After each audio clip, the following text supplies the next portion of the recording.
evening, good evening, good afternoon, wherever, whatever, however you all are. Welcome to Clobby's Comic Shop.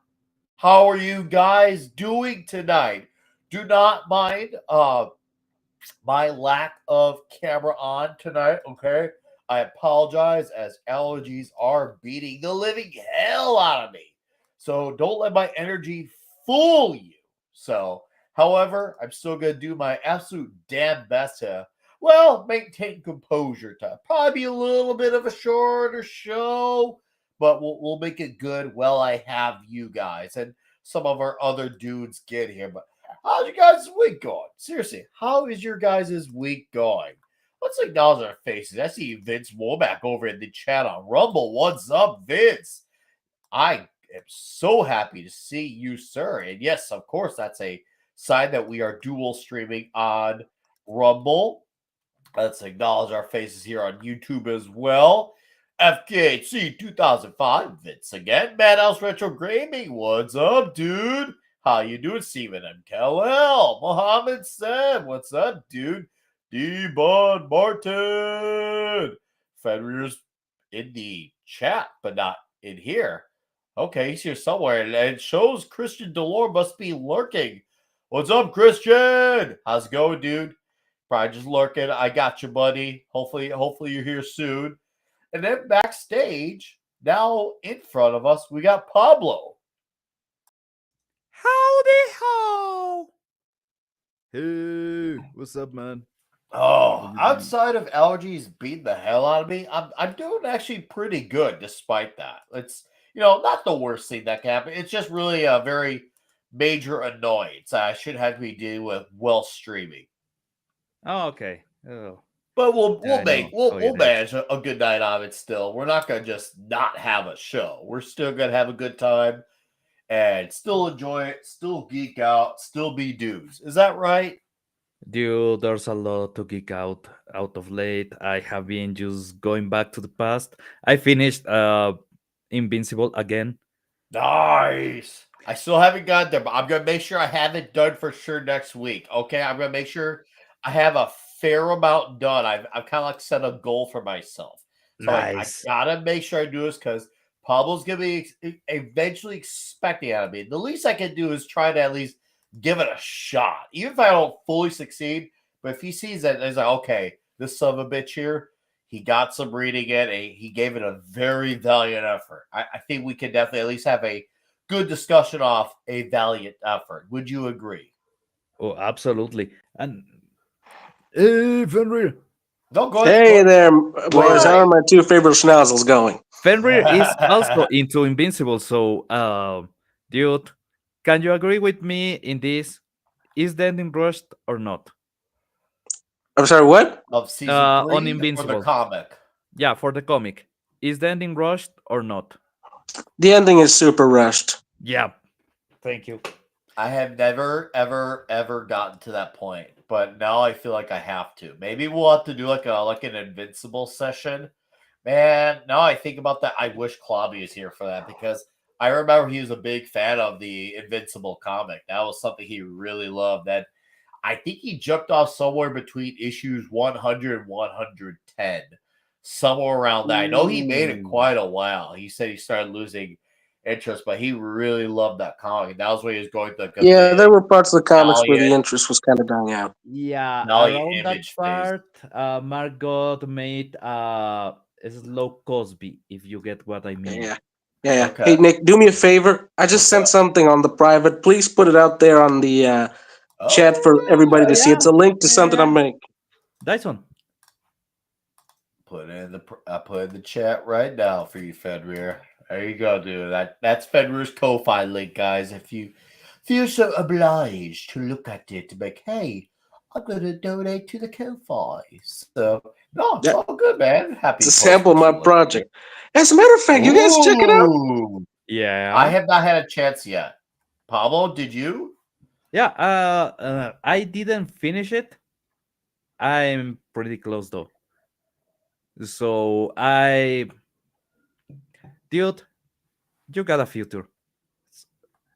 That's all I'm going to say. You got a future. Thanks, brother. Part 2 is already out. Go on. Nice. Promote it, man. Oh yeah. I'm gonna put the other link here too. I already did part 2. Part 1 was the first night of the living room. It was a pretty fun thing to write, and yeah, I really want people to start check it out. Just read. Send the other link, Nick, if you can please post it too. I want people to read more. Well, I want to bring back some action. bring back some. Okay, action, for those who sir. don't know what the hell he's talking about, he wrote Dyson.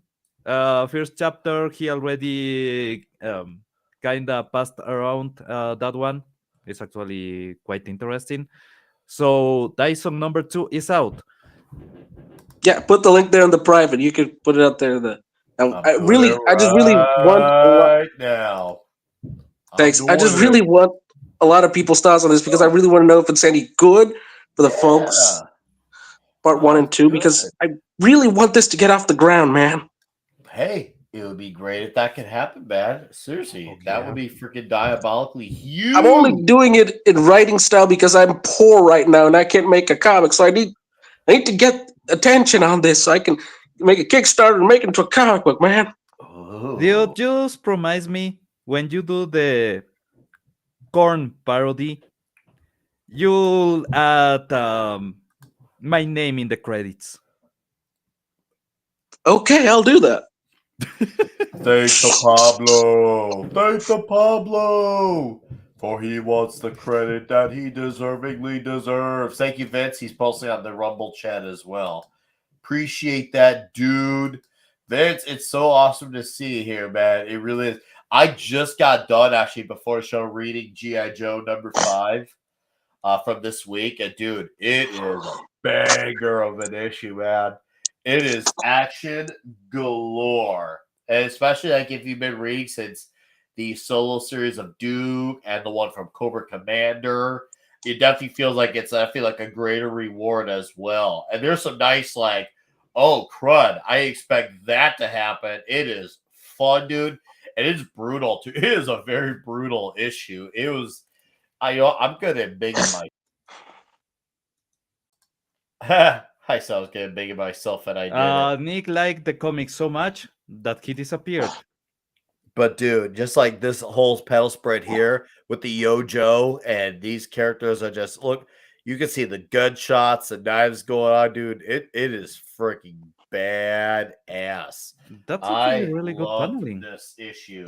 I was so happy with this comic, and I was like, "Wow, this is what comics should be." So even though this is clearly like one of the stories that was written for a trade, you still have a lot going on in this issue, and it moves very fast, which is how a comic should be. And you get some great Cobra Commander moments in the book too. Which is nice as T too. Oh man, you get a great clutch moment, you get a great Duke moment, dude. It is just filled with a lot of great moments. Oh yeah, Stephen M. Kell, that is Tom Riley. I actually think I tend to really like his art, which is I really like his stuff. It's really good, really, and I like his colors too. Jordi Belair. And I feel like they work really well together. And once again, it's nice to have a book where like shit is happening. It's so cool. And it's a current year monthly. It is damn good.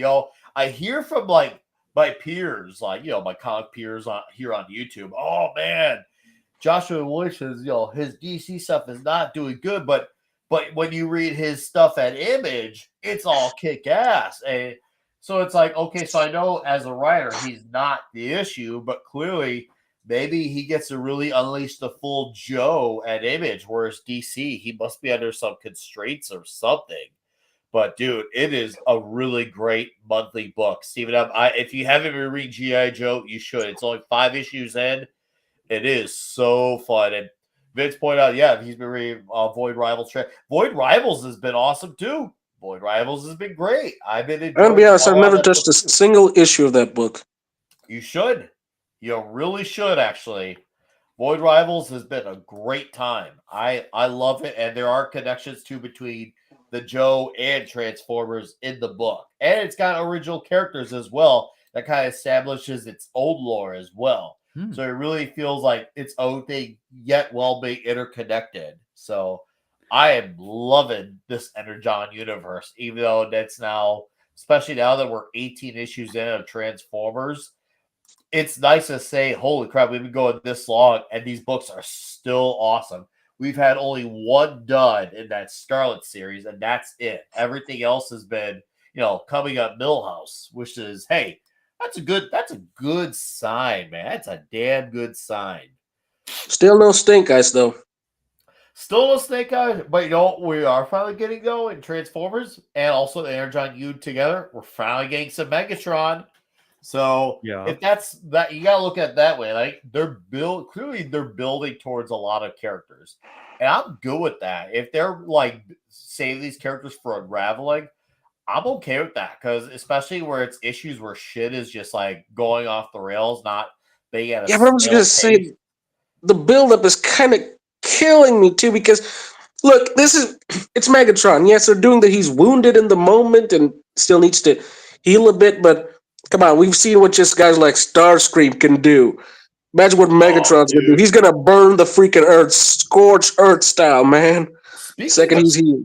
Speaking of Starscream, dude, his character has been wild. These last few Transformers issues, the fact that his body's like attached to like this tank, it is so wild. I even hear really Drug 3PO has been a fan of the Transformers comic. I always like, man, I always feel like we gotta try to get him on just to geek out about it.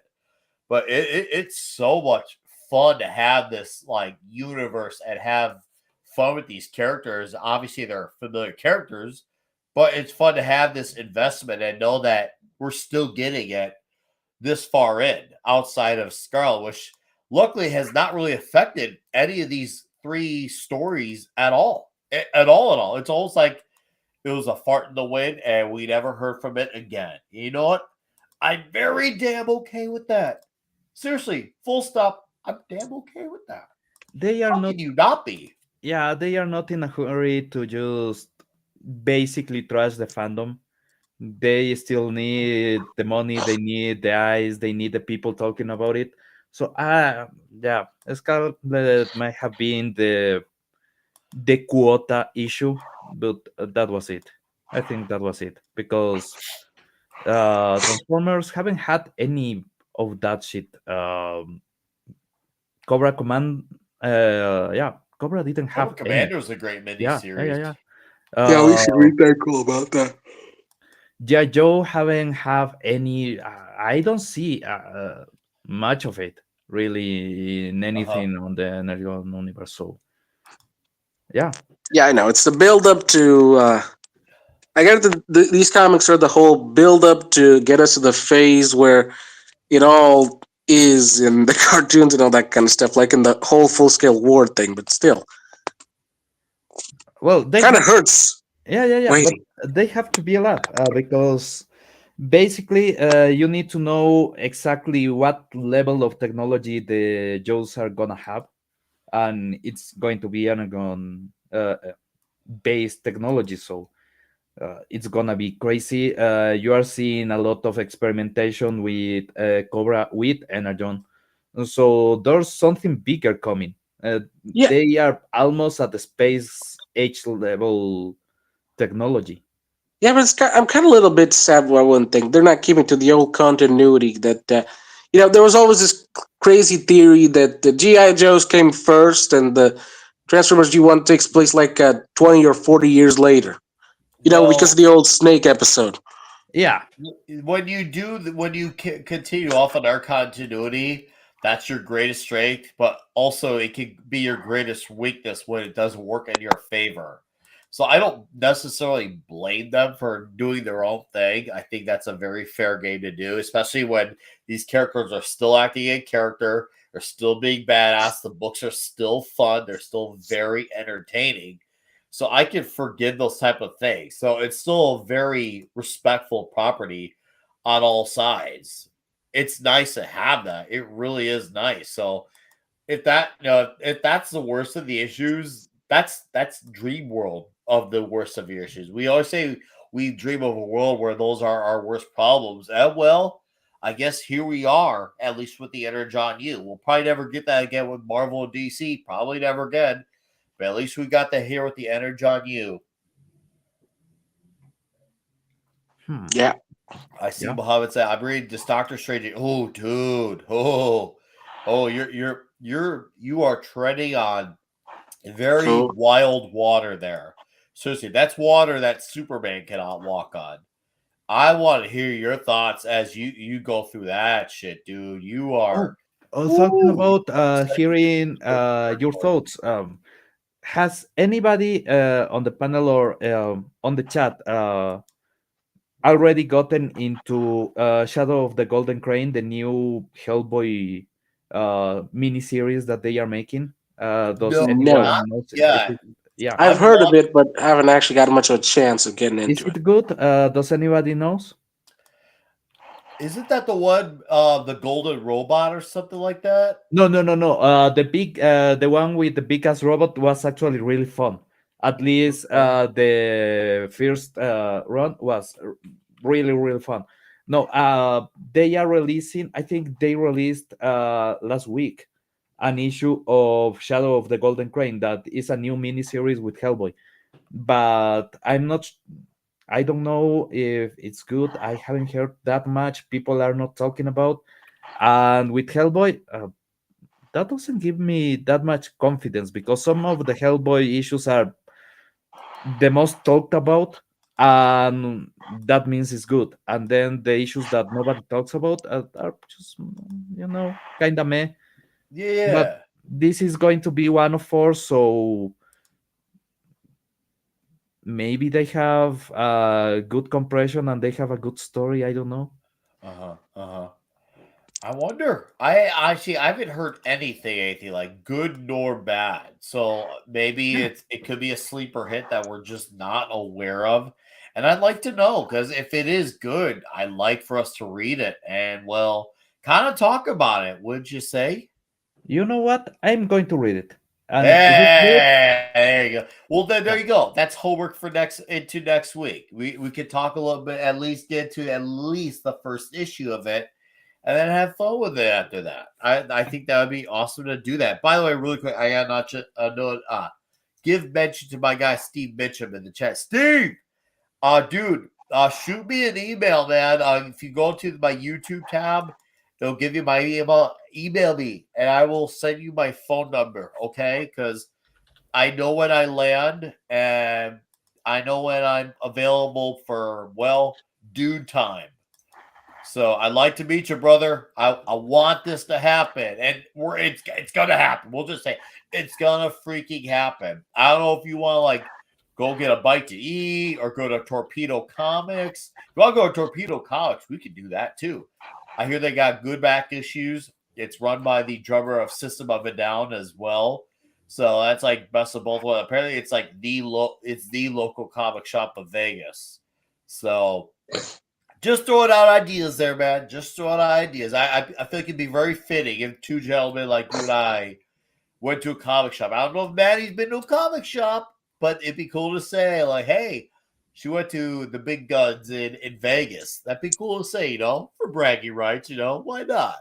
Why not? I'm already gonna be hanging out with Abigor and his lady when we go to the Metal Blade Records Museum Thursday afternoon. So that's gonna be killer. And also, I know in the afternoon I might attend the WWE convention at WWE World during the afternoon, but I want to make sure whether it's before or after we have that time to hang out, man. I would genuinely be honored for that.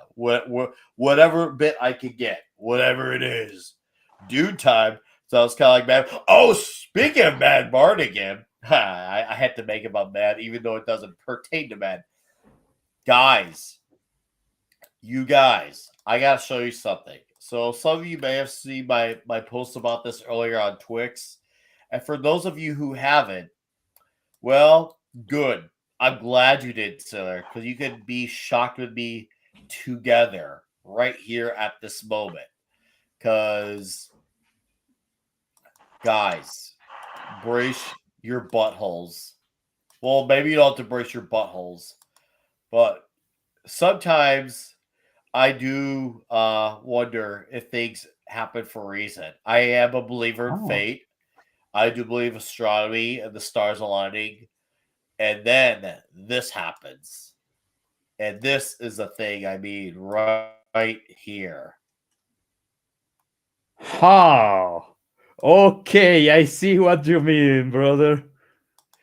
Sometimes there's a calling, and it's almost like, am I supposed to respond to this calling? I'm already supposed to be going to Dallas. Does he need to sign a DVD copy of Showdown in Little Tokyo? I mean, I'm just saying, guys. Dude, It do feels it. like a missed opportunity if I Do don't it. do. You have the biggest dick I've ever seen on a man. I'm just saying, come on. Do it. I feel like I have to. Dude, just fucking do it, or at least give me the money so I'll do it. But I needed you all to see this first. So Dude, it's freaking Dolph Lundgren. They're really not thinking about it. The guy's a badass. So I want to put that out there because it's a big deal. Dolph Lundgren coming to Dallas Fan Expo. That is a Look. photo that will shake planet Earth. Me and Dude, just photo give me Dolph just Lundgren. promise you one thing. If you do go, give him one for me, man, because the guy's freaking bad. He beat the crap out of cancer. Guy deserves everything. Oh yeah, he battled cancer for 9 years and won. I mean, the dude's a legend in his own right just for that alone. Also, Tom Wilson will be there too, who's Biff from Back to the Future. And guys, if you haven't watched the conversation with the critical drinker, like whether you're on the panel or the chat, I would call that essential viewing because Tom Wilson is a hell of a nice guy. And he really gave his time to Will Jordan. He gave him almost 2 hours of his time to have not only like have a conversation drinker, but also put on a bit of a comedy show while he was at it as well. That's like the best of both worlds. And I know people who've been to his comedy show. They say like, "Oh, he's actually a really funny guy." It's so funny because when you bring that like mentality to real life, it's like, wow. It turns out Biff wasn't such a bad guy after all. Isn't that funny how that works sometimes? So yeah, Biff is supposed to be there, Dolph Lundgren and Mr. T. It's like all the great testosterone greatness is testosterone becoming big again? That's 3 heavy hitters, man, right there. No, it's not that it's becoming big again, dude. It never went away. It's always we still know it big. never went away, but it's definitely gaining prominence again. That's for sure. You get what I'm getting at. Take care, Penny. Thanks for being here. What's up, core member? Hello, boys and girl. Right? No kidding. No, it's something we got to think about. It's like, wow, we're finally prioritizing these type of guys and giving that type of recognition. Oh yeah, Stephen Adams got a great color. I saw that not only did he answer questions about Back to the Future, but also his role as Maniac in the Wing Commander series. Yeah, that was another thing too. He's really enthusiastic, considering I'm sure he's been asked to death about Back to the Future, and he still has like a giant love for that franchise. And obviously, right now, this is the 40-year anniversary of it, which probably explains why Michael J. Fox and Christopher Lloyd are going to be there too. But also, like, goes into his art property, and then he's also been in shit that I forgot he was at. Like, and shit I had no idea he was ever to begin with. Was in children's cartoons, video game, Batman the Animated Series, Superman the Animated Series. Tom Wilson has been in our lives throughout, and we all didn't know it. Man, there's something about even in the video games. Well, Back to the Future had basically a good sequel on a video game, same as Ghostbusters. Ghostbusters for the Wii is basically a sequel for Ghostbusters that they never had on a movie. But I remember the Back to the Future TV series, the animated series. Oh, the cartoon with Doc's kids? Yeah, it was garbage. And I I mean, true, but it had some pretty good jokes here and there. yeah, it had some good scenes, but most of the cartoon was terrible. And I I start watching the cartoon because of the movies. I love the movies, and yeah, it was a total letdown because it was supposed to be with Doc Brown's children and everything, and the kids sucked. Wow. The kid sucked. Yeah, Well, they were always messing up, getting into trouble, and they had to use. Uh, by the way, for the series, they reconstructed the DeLorean, taking away everything from the ending of Back to the Future 3, because the Yeah, destruction that's of why it's not always a good idea to bring back a movie as a cartoon. I mean, Men in Black totally, absolutely was a great idea to make that into cartoon. I say, really, if you don't like the sequels, just consider the first movie and the cartoon the only canon you need, man. Because uh, god damn it, that cartoon was perfect. oh, the cartoon is great. The fact is that Men in Black is really good for serials because, well, basically you have a recurring character that is in a force that is doing exactly the same job every day, that is just checking on aliens, and that's it. You go with the villain of the week or whatever, and the series was really good with that. I don't know the name of the long aliens, the ones that look like books that are on the office all the time. They have a Yeah, name. the bugs. Yeah, yeah, yeah, That's yeah. their But name. they have no. The species has a name. They actually look have at a name for that. the species It's for the my species. guy Zax. Zax. We gotta talk, man. I know we talked about pizza, but apparently there's other cool shit in Vegas that's going on. And well, I feel like you at least need to know about it. So we can talk about it. We'll have to be in touch via DMs, but we got to talk. We talked and we got some idea for pizza, but now we got to talk even more. We got to talk even more, Zax. So Huh. that'd Apparently be the great name though. is, and I'm not kidding you, dude, Ecothermus ixomorphos. Weird name for bug species. Yeah, that makes sense. No, but yeah, it was perfect for a series. It was perfect for those kind of stories. But with Back to the Future is really difficult because Back to the Future had stakes. First movie, Marty McFly may stop existing, so they have to save the existence of Marty McFly itself, the existence of his future, his family, everything. uh Movie two, they have to save his future as well because he's becoming an asshole. His life is becoming terrible, all because he And his kids are going to hell. yeah, exactly. And it's because he will not stop the race because he wanted to prove himself. He was that easy to trigger to get into a fight. So of course is him growing up, and then in movie three the stakes are they are trapped on the past. They need to move forward, they need to get back to the future. So those are the stakes, but after that, especially when they destroy the DeLorean, there's no reason really other than him appearing, Doc Brown appearing on the train as a time machine and everything, going wherever he wants and enjoying his life. That's a good ending for the character, but is no stakes. At the end of movie one, they set up the stakes for movie two. At the end of movie two, they set the stakes for movie three. There's no longer stakes. The series has no reason to exist. Well, Exactly. It was done perfectly. That's why it's the perfect trio in cinematic history. The script for the original movie is considered one of the best scripts of it all time. is. It is. It is. I'm glad. I know. I guess this is a very exceptional conversation. Even though it's not comics, but a lot of comic fans are attracted to this movie. So let's roll this conversation. That story is so incredible. It's so moving. I know people who are not into those types of movies, and they love that first Back to the Future movie. Tom Wilson also says, "Yeah, it is the best movie. It sets up everything. It sets up a lot of stuff, well being entertaining.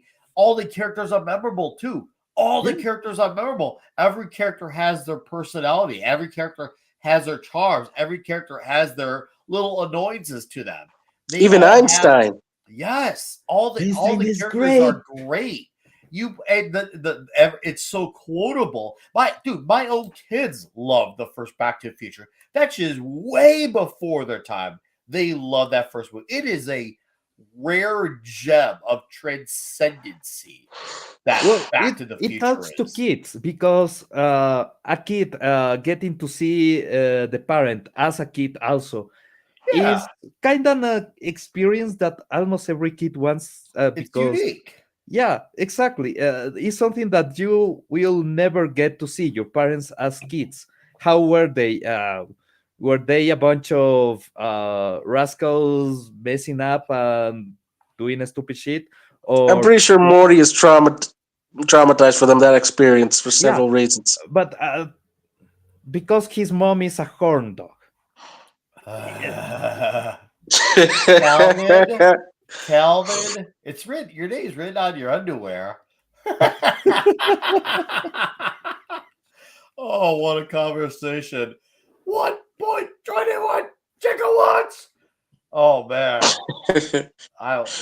never forget 1.21 gigawatts for It's real. impossible to forget. And I think what made the stakes of those movies so perfect was because it wasn't really this huge absolute stake thing because it really only affected one, if not technically two people in the whole damn thing. Well, not Marty and exactly. Doc. Movie two Well, but when Lorraine and yeah, Yeah, I know the second movie where it became hell because Biff got the almanac. But honestly, if the almanac never came to the hands of Biff, it was still only just two people that would matter. in that you're right, but that's the movie that actually makes it a worldwide phenomenon. Is no longer about them changing their future or their past. It's about the whole world changing because well somehow Beef earning money means everywhere becomes Detroit. uh, That's how it works. That's the rules. it's true, though. He's right. It is true. What the hell is a gigawatt? Oh, you're killing me, Stephen God, X. I'd honestly rather be killed than be thrown to live in Detroit. Just not worth it. Oh, speaking of Lorraine, dude, Leah Thompson's gonna be at that Dallas Fan Expo too. I just looked right now. So you got Tom Wilson, Leah Thompson, and you got Michael J. Wait, Leah Fox. Thompson. Leah Thompson. Why do I She's feel Lorraine. angry when I hear that name? She's Lorraine. Yeah. Oh, right. That's her name. Yeah, she's gonna be there too. Why do I And always forget her name? Christopher Lloyd, and Michael J. Fox. That's wild, dude. Dude, you gotta get a hoverboard and make them all sign it. Oh man. See, that's see if I had to do one, it's probably got to be Todd Wilson. However, no, I won't rule No, anything here's a out. better one. That's our Get a possibility. But skateboard Love Green painted is my pink. real priority. I mean, dude, we're talking about the biggest dick that Brandon Lee has ever seen on a man. And we like at least Tom Wilson does conventions. Love Green, I don't really know of him doing many of them. So I feel like That time, I heard you coming. Man, that was something. Oh, you want to know one more thing that makes Dolph Lundgren a badass? He dated that chick from Mad Max, which one? the hot Amazon. Ooh, good Which man. one? Hold on, from the original trilogy, right? Yeah, the original one. Yeah, I know you're talking about. Well, yeah, he's the Lundgren man. He's got the goods. I gotta add a Dolph Lundgren emotion after the show. That's a good idea. I gotta add Dolph Lundgren emoji. I don't know why I haven't done that yet. Shame on me, chat. Shame on me for that one. That's my fault. I own that shite. That's all on me. Unfortunately, I can't be perfect. So, but I will make this right. Dude, Well, that's a legitimate question, believe it or not. The correct term is actually J up, but they see. I would have not known that. Yeah, so you have me. You got me with that, man. I would have never known. That's wild, bro. That is don't- wild. You know I what's fun? what? There's a lot of people that actually have tried to make functional parts for cars that look like the goddamn, how is it the name on English? Uh, the converter on the car, the one that lets The you power charge converter. a power converter. There you go.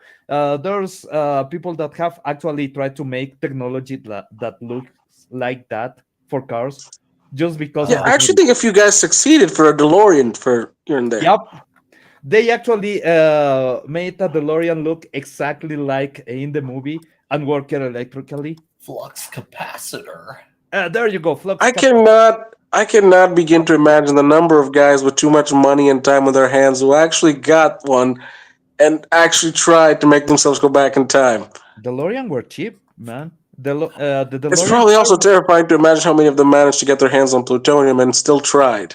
it's really easy. Um, I will not say exactly the channels that you need to take, but take a plane to Africa and you will get your hands on plutonium. That's actually quite easy. My God, man. They I will still give remember you, the scene with the Libyans. yeah, no, the shit is that there's, yep. Oh That man. movie's like that movie's like the Mike Tyson of movies. It's one of the great uniters of the You world. don't even need much explanation. Just the Libyans showing up with the guns is enough No, to no, get no. everything The top going. part is that Doc Brown is, how did they find me? And he has his name on the fucking truck. Perfect. I know. It really Robert Zemeckis and cast, they really captured lightning in a bottle.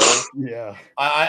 It is really crazy what they accomplished with that movie. It's something that just the best sequel in the world couldn't match that. It just, and I can't blame them. It's not anyone's fault. It's just what they did there is just something that just cannot be replicated, no matter how hard one tries. The ambition's appreciated, but just something that cannot be repeated again. You can make something good, but to match that type of madness, it's If a any long. fool ever manages to actually get the rights to it and tries to revive it, he should have his house burned because you just can't succeed on that. You can't recapture that kind of magic. Nick the Greek. I saw a DeLorean for sale once at SSL for came with a flux capacitor. You, He just looked at okay. me like I was crazy. I will be straight with you. He clearly doesn't know. That's nuts, dude. If you get Dude, the I once chance, met a cop. I once tried to ride at the exact speed needed of the movie, and I was stopped by a cop. He gave me a ticket, but he still understood what the hell I was doing. no, dude, this is serious. If you ever get the chance to buy a DeLorean and you need to buy a car to move around to actually go to work and shit, just don't. Don't No, buy it. no, this was actually something Just I did never. with an actual DeLorean a few years back that I found that managed to get my hands on one. I still don't remember how the hell did I get it, but it was one of my neighbors. I got it. I asked him for a minute. We both took it for a drive. Next thing I know, we're going down an empty street, in the middle of the night, at the exact speed. A cop stops us, and he understood what we did, gave us a ticket, but still we laughed our asses off. And later, he actually let us keep on doing it. Well, you We, get your ass in a DeLorean, you gotta go 80 miles per hour. You gotta go. you Guys, just got. really quickly, all right, I'm gonna answer this comment first, and then we gotta acknowledge something fairly important. Have you guys done the Back to the Future Movies Toxic Tuesday? If not, be done. I'm figuring out if that's gonna be a Toxic Tuesday or that's gonna be something of its own caliber. I'm still figuring out how I want to do that. But Stephen M. Kell, believe me when I say all three of those movies will be acknowledged on this channel at some point down the line. I just gotta figure out what makes more sense for those movies. But I just want to give a really big, quick toast and a shout out because I did get word that we lost boxing legend George Foreman. And, Oh, well, I did pay Oh, attention man. to a lot of the old school heavyweights. And Man, George Foreman. And I mean, between the boxing and the grill, I mean, dude, the amount of George Foreman shit I owned in my first and second apartments, third apartments.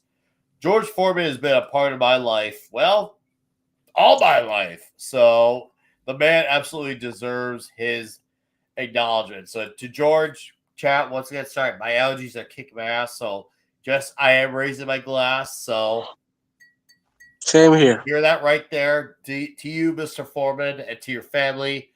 Rest in peace, sir. Thank you for your grills. Thank you for your boxing career. You're a hell of a dude. Cheers to George. To George. And at least he went out like a badass instead of a sellout who got beaten up by a pussy. Oh man. You know what's funny? I got a funny story I heard about Mike Tyson and George Foreman. How they were both afraid of actually boxing each other.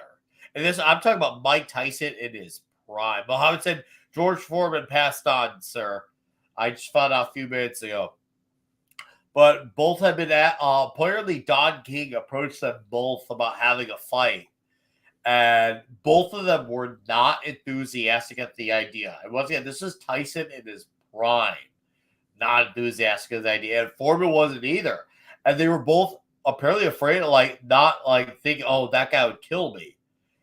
That's I mean, it makes crazy. sense. When the it feeling makes of absolute being afraid sense. is mutual, that's a rare thing for both guys to feel that way. It almost makes you wonder what could have been if we had that fight, because they were both at their peak. They're both incredible. Do I think Tyson maybe would have won? Maybe. But is it incredible to Dude, it's a know that he strategical actually thing, fought that? actually, if you Yeah. analyze the fight, David. Yeah. Tyson was a beast with an insane, powerful combat strategy because of his respiratory problems. But Foreman himself was also known for having a pretty great defense. So it would really go depending on who was going to go down first. Agreed. That's a good way of looking at it. So I'm pretty sure they both got into a mental wall and just really realized that it could go either way. So yeah, it's really not worth it. What's up, Razy Figures? He's on the Rumble chat. Of course, Madhouse Retro is there too. Razy said, Foreman Tyson were monsters that be dangerous. He had a legendary chin that means it would be a short profile. Yeah, that's true. If he can wear down Tyson in his prime, that could be George Foreman's key to victory. Although there's only one enemy Tyson can ever beat. And what would that be? Carol Channing, dude. Carol Channing. Okay. I have to think on that one for a bit before I get to that. I'll have to report back to you on where I stand on that initial fight. That's the fight I will want to see.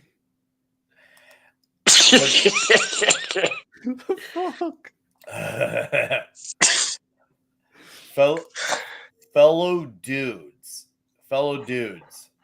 Now, Federer, I know you. I guess I would say you read, but you keep up to a point with what goes on with the suffering of modern Marvel DC.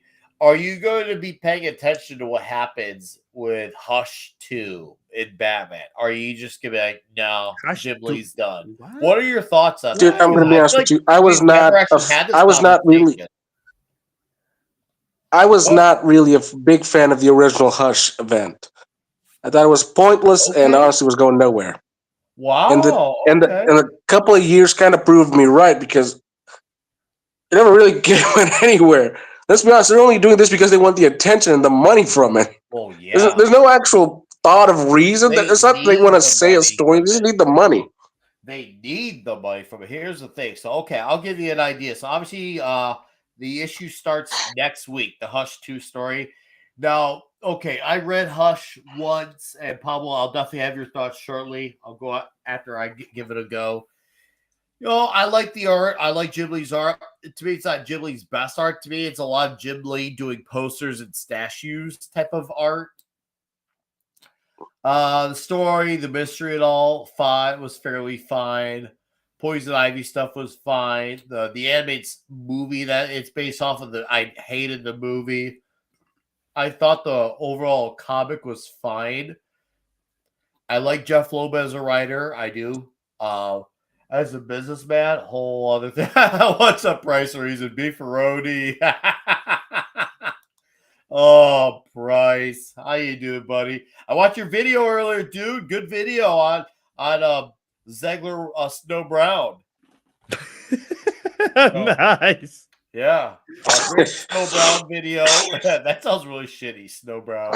No, the code name for the video that I did for Minasech the other day was Snow White. We gotta do one day on stream. We gotta both actually have beefaroni and see how awful it is. I bet it's horrible. There's a name I give. I bet it's horrifying, but it would be very funny for the chat to laugh at us. So I'm just saying, like, we gotta try it. I normally just call her Snow Mierda, but hey, that's just me. I also gotta make sure that I watch Nick's Daredevil video. I heard it's like 60 minutes long, and I hear it's diabolically huge. So I should also put on my watch later tab, watch his Daredevil. And maybe I might want to read a Daredevil comic after that. Which, by the way, chat, if you haven't, video's done okay so far. Not great, but not bad. And to be fair, obviously YouTube is 900 sorts of fucked right now. But I'm going to post the link again in the chat because I had a lot of fun with the video. So please put on your watch later tabs if you haven't. Dude, I was not able to join Wednesday, but it's okay. We'll have to figure out the right Wednesday for you. Yeah, it's an interesting thing that the series can be really good for and like really 10 minutes, then it's really terrible for like 10 minutes, then it's just okay for like 20 minutes. You know, yeah, it was weird because that episode had one of the worst scenes I've ever seen in the entire series, including the Netflix one. But then it followed up with one of the best scenes in the entire series. Once again, Netflix series included. It was like, oh, and I know me and Price and Mark had a conversation about this Wednesday night, and we thought, okay, either there was a writer for this episode and they brought a replacement writer, and like, okay, we need you to take this shit script and make it better, or there was only one writer to begin with, and that writer is just one of those guys who does equal parts bad and equal parts good. Whichever one it is still a problem because we're getting really polarizing shit and it follows up with good shit. It's a backhanded compliment type of thing. Dude, it's weird. It's really weird.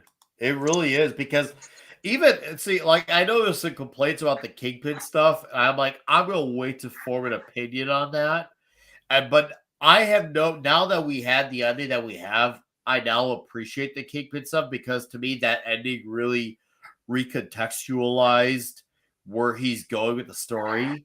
So okay, I get it now. I get this. Okay, I'll go with this. However, that jail scene was horrendous. It to me was worse than the "you gotta do better, Senator." It was worse than that. It was so much worse. Well, the therapy scene also was kind of, that moment of, oh, is he hurting you? Really? Well, yes. The guys are clearly talking about they are killing people, and you're worried if. Seriously? Kingpin is obviously putting on an act to say. I now look at those scenes now that I've rewatched some of the episodes after watching episode 4. It's clear now we know he's putting on an act. He's just trying to get Vanessa back to his life. He wants to use her. Yeah, he loves her, but he also likes being in control of her. So he's never changed all along. He's just doing a better job of hiding who he truly is. I'm good with that angle. That to me is what a villain does 101. Okay, so he never really is like, I mean, yeah, sure, he got cucked out in the sense that his wife had an affair, but look who holds the cards now. He listened to Vanessa say he would kill Adam, but guess what? He's played the long game with him, holding him prisoner. That's some smart, long game, sadistic type of shit. My real issue is the whole therapy scene, to be honest. because I'm it kind of, degrades the I'm character very a lot. overdone with therapy and superhero stories. It's been done to death. Yeah, and you know what? Maybe if I had seen it in every other property that had it, maybe I'd probably be feeling that way too. Thankfully, I have all those Specifically, friends. Marriage Council. Come on, this is Kingpin. The Yeah, guy that but did dude, the he's whole not the freaking kingpin. Samaritan He's speech. he's not the kingpin right now. He's not. He's literally trying to put on this card where he's just Mayor Fist. So I understand that angle. So I get where if you're watching every one of these properties and those things stick out to you more, you're gonna be a bit more knee jerk reactionary. I get it, and maybe because I don't watch every single thing, I don't see it that way too. So I can understand how the flip side of it works against me. But it also Okay. helps. I also recognize where a lot of the influence of these stories come from too. Recognize where these characters come from too. Because yes, Wilson and Vanessa have had issues before. Also, Wilson has tried to turn over a new leaf before. Also, Vanessa is more of a people person. She knows how to play the game, and when she doesn't get away with shit, she probably just she act no, not probably she renegotiates with people. Versus Wilson, he kills the shit out of people. Whereas if Vanessa renegotiates with people, well, everyone kind of wins for that scenario. Yeah, I understand that. My real issue is on how they manage the scene. And maybe my best example of how to do it right is Uh not even on a series, it's in a video game. On Grand Theft Auto huh. 5. Yeah, Okay, on Grand Theft go Auto on. 5, you have some therapy sessions as Michael, and you talk about your wife and your son and everything. And those therapy sessions are actually really fun, really interesting because it's a gangster. It's a guy that is used to kill. So him trying to show emotion just makes him angrier and crazier, and is fun. The interaction with the therapist is fun. This Uh huh. interaction is kind of the Kingpin is too subdued, is too mild, is too. I think that's kind of the whole point, though. He's supposed to be mild. He's trying to stay very tempered. He has to put on this act because maybe there's a part of it that wants to turn over a new leaf, even though he's still contradicting himself. But no matter what he does, all Oh, roads are going to lead back to who he truly is. I can see where you're coming. I'm just saying, if they just keep going in that route of just the therapy sessions are therapy sessions and that's it,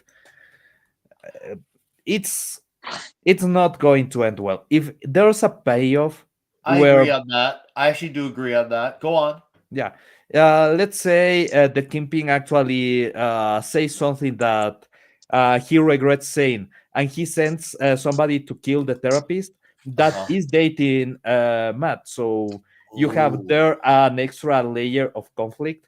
It Okay. will end up really interesting because again, there's conflict. I think Daredevil with go ahead. Finish your point. has a Sorry. personal thing on even more than normally because he is a personal enemy with the Kingpin, with Okay. Wilson Fisk as a person, right? But the therapist is his girlfriend. Uh So if huh. she gets in the crossfire or if she gets killed because, well, she was uh, doing therapy for the Kingpin and Uh his huh. wife. Uh huh. Well, then there's something interesting. There's a lot of conflict that you can derive from that that is really, really cool. But, That's a good angle. But here's the thing. I think he's gonna be the one that kills Vanessa. huh, I think he's gonna kill Vanessa. I can see I think that. interesting. Yeah. that's what maybe that's why I'm seeing it from the angle that I'm seeing it from. I think he's gonna be the one that does it. I think he's gonna be the one that does it. That's why I feel like he's once again. I keep saying he's trying to. Originally, I said, okay, he genuinely wants to turn over a new leaf. And maybe there's a part that still does, but once again, at the end of the day, all roads lead to who he is. He has to put on an act, whether it's for his wife, whether it's in therapy, whether it's out in the public eye. He has to save face. and he's having his patience being tested because these are not normally environments that he puts himself in. He's being a fish out of water, these things. He's already naturally awkward, and then you take that naturally awkward and then you put it on roids. And that's what these situations are like for him in a nutshell. Now it's like, oh crap! Now this is like this is way too much for him. So it's gonna drive him so crazy when he lash up. I have a feeling he's gonna kill the shit out of her. I think it's gonna get to a point where he cannot take it, and he's just gonna be who he is. If he doesn't kill her, I think he's gonna kill Adam. Or could be both, but one of them is gonna die at the hands of the Kingpin or Wilson Fisk, because he's not being the Kingpin anymore. He's trying to just be Mayor Fisk. I think he's gonna be the one that kills one of them, if not both of them, because eventually he was gonna realize who he truly is and say, "Fuck it, I've tried, I've done all I can. This is who I am, and well, fuck all y'all." And he's gonna be his own undoing as mayor. He's gonna be his own undoing, not because of rigged votes, but I think because he's gonna end up leaving a trail behind. Because hey, where's you with your wife? I thought we were gonna try to work on having you building a public relationship with your wife, and the amount of questions he's going to dodge because of that is gonna make it look bad. So either I'm right or I'm thinking of better ideas than the writer. I don't know which one it is. You chat decide on that, but that would be my angle of what I like to think that they're leading to. Yeah, it's interesting. The way that you set it up is interesting. Somehow it's still Disney, so Oh yeah, and I could be wrong. It could all fall apart, and he could end up letting Adam go, and it becomes a three-way cuckfest. Could it happen? Maybe. It could. Oh God, no! Either Adam dies by the Kingpin's hands, like some kind of like a giant squishing a bug, or Vanessa has to die. I do not accept Kingpin becoming a cuck. We know what to not accept, but I'm just saying we don't put it past Disney to still do that shit though. Yes, in a logical world, I like the idea of entertaining that Kingpin does do the deed, because if we think about it, Vanessa's story, and this is one of my complaints I've had about the show, and I'm not even talking about just since D plus, but even since Netflix. I think the one issue that the show has had since day one is a lot of their characters get killed prematurely. Ben Urich, James Wesley, who's the other one? Foggy Nelson. Foggy Nelson, thank you. I think we're missing one more. Okay.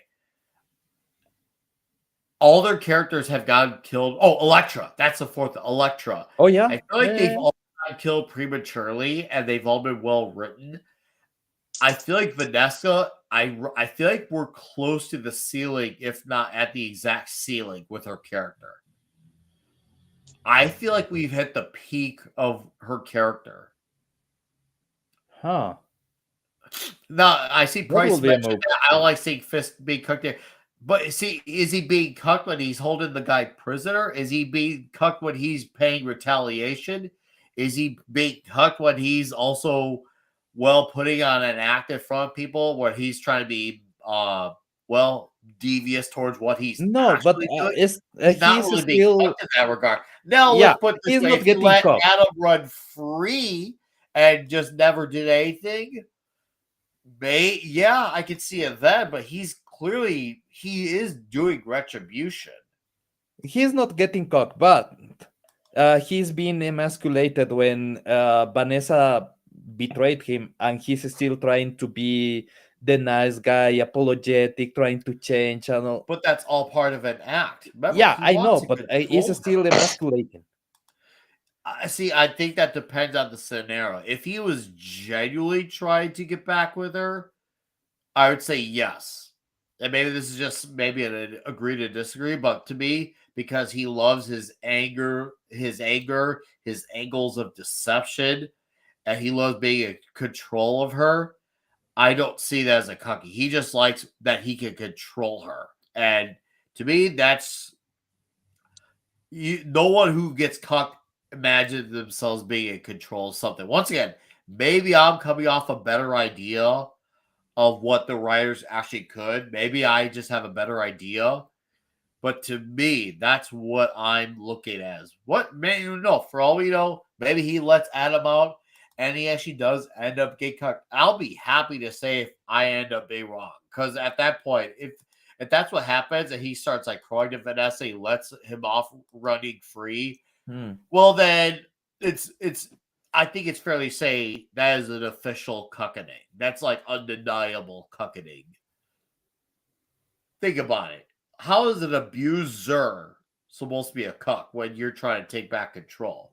You got to think of it from that angle. Yeah, it's not about being a cock. It's about the position of your masculinity. If you let your masculinity be trampled on like he's doing with Vanessa, it Uh-huh. sends a weak vibe. Yeah, And but he's he has to supposed to play be weak. the strongest monster there is. The only Yes. real flaw, the only real crack on his armor is Vanessa, is his love for Vanessa. But Yes. no, I don't see him loving Vanessa. He's more like revengeful towards Yes. Vanessa. So him letting himself be cock while he's being revengeful doesn't really gel. Shows him as petty Well, as a he's lesser been man. petty since day one. Everything still is about him. No, I get you. in that you I are get your correct. angle. I get your angle. Go on. Is that sensation of he is supposed to be the monster from season one, and obviously he was in love. He was trying to be almost a good man in front of Vanessa to seduce her, going to the gallery and everything. But when Vanessa finds out at the end that he's the kingpin, well, obviously all that cover goes out of the window, and the next thing is just Vanessa accepting the monster that he is. And now he's again trying to be just soft and everything. Vanessa knows him. Vanessa knows exactly the kind of monster that he is, and obviously she doesn't think that he will change. She took his empire in this version of events. True. So Women him can being, fall for men when they put yeah, on yeah, an yeah, act too. him being that mild towards her is just shows him as weak. It doesn't show as the other part, the vengeful part, the spiteful part that I'm seeing. I like. It's just the Okay. milder part where he is basically castrating himself for her. That I disagree on the presentation. Let's just say Okay. that. Okay. I get your point, and that's fair. That's a very fair argument. For me, I feel like if he completely submitted to her, let Adam go, never did shit about it, that to me would not add up with him putting on an act. But because he's putting on an act and we're learning he hasn't changed all along, he's just doing a much better job of hiding who he is.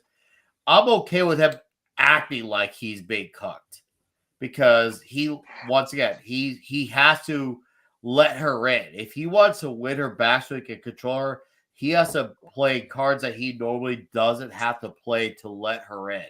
Once again, Hmm. maybe I've come up with better ideas than the writers. I don't know. Chat or even the panel, you guys decide. Maybe I thought this through more and I'm more creative, or maybe I'm less creative. I don't know. You all decide. I feel like he's playing a better angle at this. I feel like he's playing the do whatever it takes so you get back control because men can do crazy shit when they're desperate and then unveil who they trail. Obviously, yeah, we all know women do that too. And obviously, Wilson is at a very desperate angle, especially you got to remember too, he's in politics. He needs to say the right things in order to have that public eye to his secretary and being seen with Vanessa too. He Hmm. has to play the yes man game. He has to play the game. Also, try not to kill secondary too, which you could see in his eyes. He is playing a lot of resistance in his own head towards doing. Hmm. Yeah, I kind of get your angle. Am I coming up with a better episode than what the writers can? What do you think, Pablo? Or does that It's not possible. add up? Yeah, it's quite possible. Here's the thing. For Okay, going in your route, you actually need to be really smart on the way that you show everything, because true. you can uh, kind of be too obvious about where you are going if you are going in that route. Okay. But let's just say the writers on Disney, as tactful as a prostate exam with a boxing glove. Oh God, yeah, I agree with you there. I do agree with you there. That the writing is dude. I mean, we may have different sides of how we see the Kingpin angle, but we can also still acknowledge there's still big problems with the Disney writing. I'm sure you and I are probably in lockstep when it comes to the jail scene. The jail scene, which I don't want to go over, but I'm sure you and I and Fedra, I'm sure the chat here in unison, we agree, at least those who saw it, that jail scene was downright horrific. That scene was an all-timer and how fucking full of shit its mouth was. And the worst part is there's a lot of good scenes of just uh, a procedural show, a lawyer show, Yes. that is exactly what I wanted from She-Hulk. Yeah, well, with a better writer, some of this stuff could have worked. Yeah, this kind That's of the court key drama. words, a better writer. With that Daredevil, you want to see more of the fighting, the superheroine, and everything. Yes. But with She-Hulk, the court drama is really important, and the court drama for this series has been really good for the most part. There are some scenes that are not that good, but for the most part, No, that's because they gave it to someone who actually knew what they were doing. yeah. See, The thing I is that it's go not ahead. that Daredevil. You expect more action, less of the court drama. In She-Hulk, you expect more of the court drama, less of the action. In She-Hulk, they try to have a lot of quirky action that didn't really gel. They didn't have enough court drama. Here they have too much court drama, and it's really good court drama. So I'm not complaining. I'm just saying it's not the show that you should have made full center court drama stuff when is actually of a superhero that do goes and fight for most of the comics. I mostly agree with the Sango. I mostly agree. And here's where I guess you could say you could consider a vote of contention, if you will. I look at this angle as because yes, Daredevil comics have had the superhero first, lawyer second. Every now and then there's a really good, lawyer law centric story that comes up, and that kind of becomes the focal point of the series or that story arc. I'm hoping between episodes 3 and 4, and this could be wishful thinking here, that is that equivalent of the story arc. Obviously, now if the show continues to go on with it, well, we have a fucking problem. And I'm saying that so who is entertained by the courtroom drama. Because one of my complaints about the original Netflix series is we need more of the court stuff because we Mhm. still need to show off how good Matt is when it comes to the law firm side. And now that we had it, especially with the third episode, it was one of those things like I saw it as like a Thanksgiving meal. Okay, I got it. I'm happy. I got my fix. Now let's move on. The only issue with it is, well, I was mostly entertained with a lot of the fourth episode. Now we're kind of putting it to overkill, where it's like you were trying to feed me after I was full from Thanksgiving. Granted, most of it was entertaining, but still, I'm full. And, once again, even when you're full, good stuff can still be too much because you're full. Yeah, That's where the action really needs to pick up these next 5 episodes because if we go to exposition heavy episodes, bro, I'm sorry. Trying to do an Andor is not going to save the show. Andor is a different beast, and I know there's a Agreed. lot of people that had issues with Andor because it's Disney. If you see it in the vacuum, Andor is actually quite a well-developed series. Not I hear perfect, that. but is there's a lot of really good scenes. The pacing is solid. There's really good mechanics in some of the characters, so the fluidity of the series is great in general. But Andor is a different kind of story because Andor is not a fighter. Uh-huh. Andor is a guy that is trying to get out of a bad life and is taking the bad decisions that takes him against a system that is so corrupt that he will be destroyed. Uh-huh. Uh-huh. So you can feel like the little man because you have been in that position. You have been fighting a system that is against you your whole life. That is part of being a human right now in current society. So you can understand the anger and the desire that comes from all that makes Sandor move forward, especially with the death of his mom and everything. You can feel that that is creating this revolutionary that is going to fight against an empire because they are making all the framework for him to snap in that direction, and Uh-huh. it Uh-huh. feels right. Here, you cannot take all that because you already have a character that is Daredevil, that is a fighter. He has the calling of the hero. He already knows when there's something going wrong, I have to fight. I have to get in the middle. I have to do something. Yes, I So agree.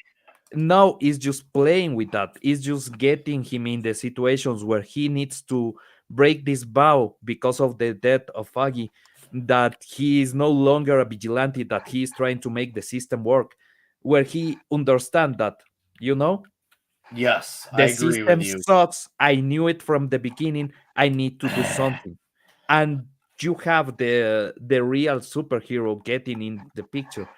You cannot take that much time, and now we have 4 episodes. That's too long before we get to see Daredevil, because Well, Daredevil we only is, got him in the first episode, and that was for a fight yeah, scene. and Yeah. is for a kind of flashback-ish or setup scene that is not really important for the rest of the series as a whole. Is the death of one of the important characters, but is not taken as a fight that breaks him in a way that he needs to return. He just gives up. That is something that happens sometimes in comics, is not overdone, but it has been done a lot.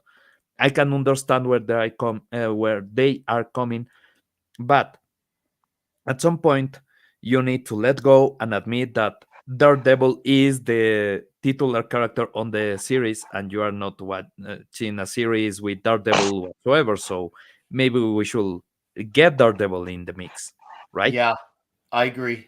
And that's why I'm hoping that episodes 5 through 9 really balance it out. Because if it doesn't, even let's just pretend let's just say more action, but not enough action. That more action, even if it's good, is not going to save it because of how exposition out it is. It's one of those things where if we can appreciate it once we have all 9 episodes and the equation's balanced out, we might reappreciate certain aspects of earlier episodes. But if it becomes more info dumps galore, good or not, we're still gonna look back on it in a less fodder sense because you still got to have that superhero element at the end of the day. And that's why it's really riding on the tails of these 5 episodes to really make up for that balance. Because it, right now, episode 5 is the turning point to make this right. If it's, let's just say, even if it does episode 5, it starts episode 6.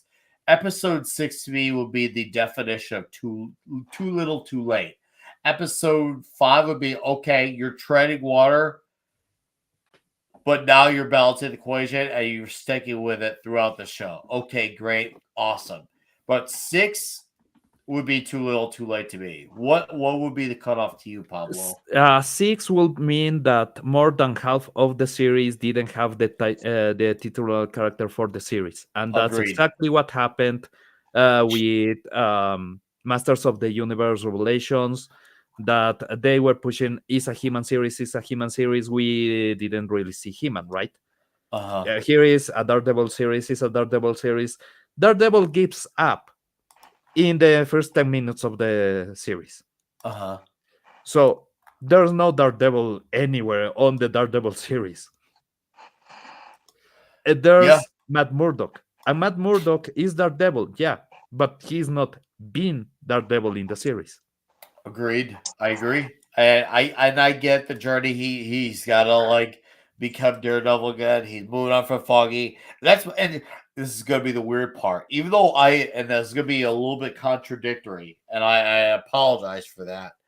But even though I overall enjoyed episode 3 more, but one of the few advantages of episode 4 is we finally got to see Matt Murdock acknowledge Foggy's death. Because, like, yeah, I get it, there was a time jump, but it still is nice to see how he finally dealt with that loss because we didn't really get to see him outside of having one conversation with Karen. We didn't really get to see him really deal with that loss, and having a tough conversation with Frank was a good way of going about it because the last time they had a tough conversation was about, the angles of vigilantism. This time, yeah, you had a little bit sprinkled in, but that was nothing more than sprinkles. This time, This was about the cake. This time, the cake was about the loss because that, obviously Frank dealt with the family loss. Yeah, Matt exactly. Murdock dealt with the best friend loss, which is the equivalent of his family.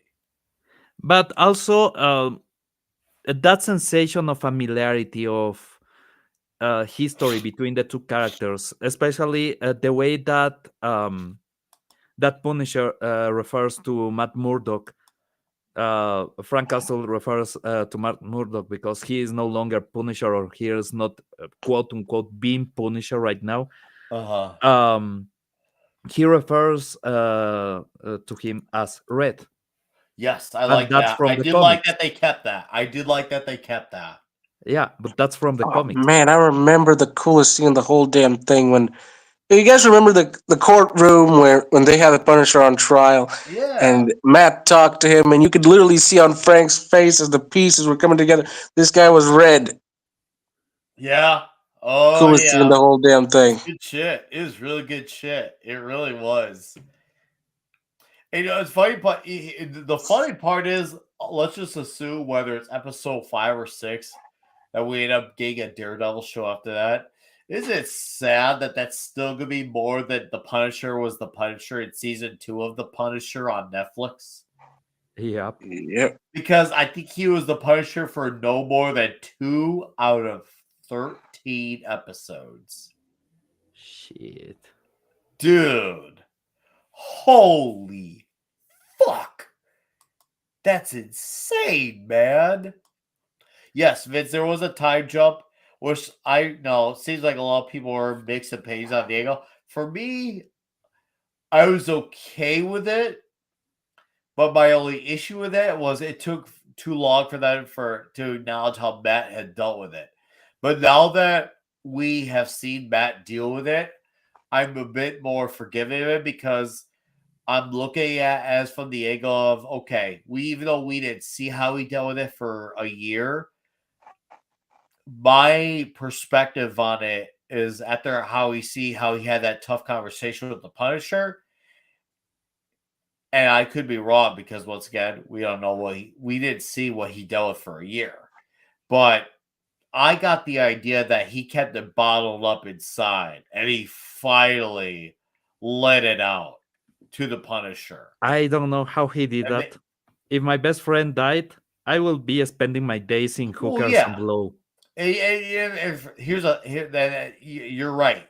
And for all we know, maybe that did happen, but the problem is we may or may not ever know because we went to that time jump. And I feel like that time jump was a benefit and also a not Curse. so benefit towards curse towards the show because even if he just dealt with one day, just one day to show Matt dealing with it within that time. Let's just say 2 weeks.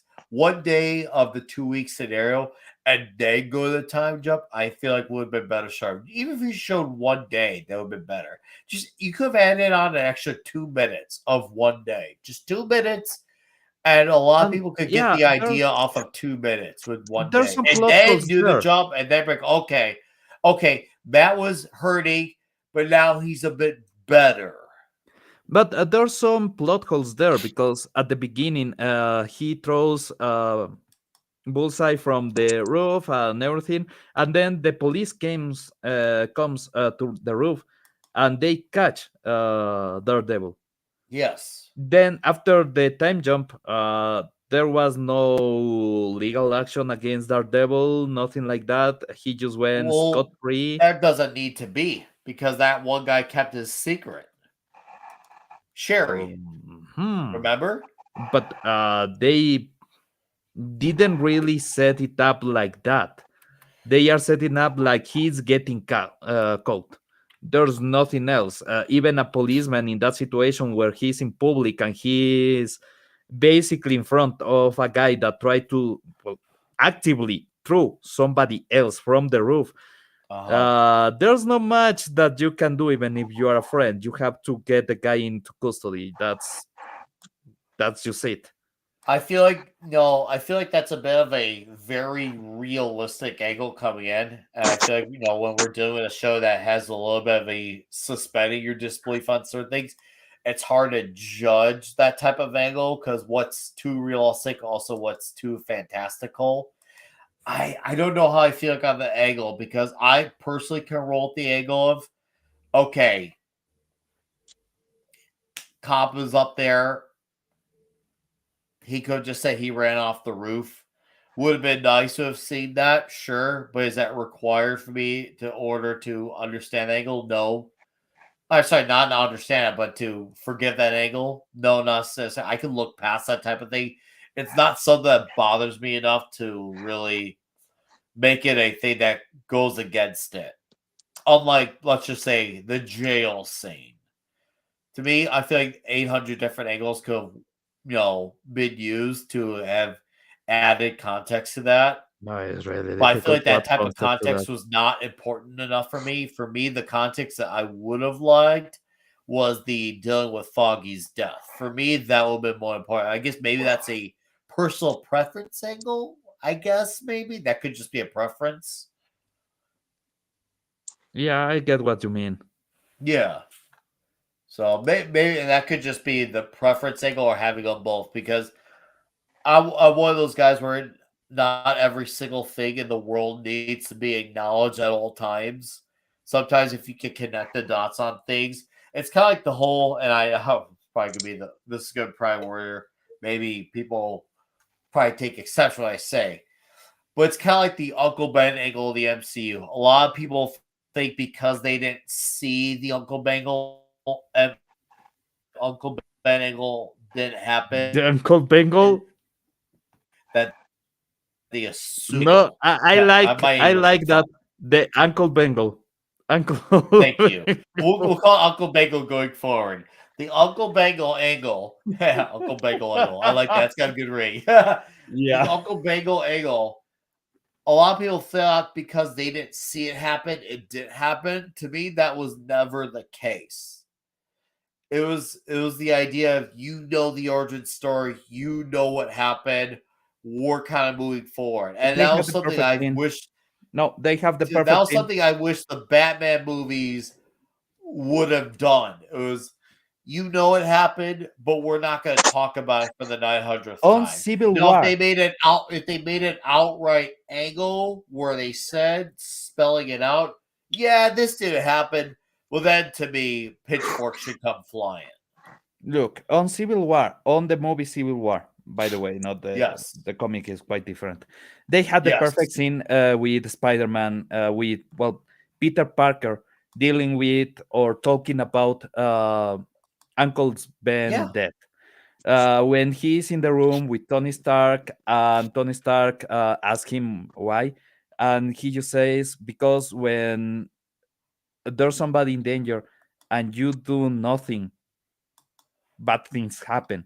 And Yep. he's about to cry and he's breaking. And you can see that he's about to say, with great power comes great responsibility, but he just says the core of the phrase and he is absolutely destroyed just with the thought of talking about Uncle Ben being dead.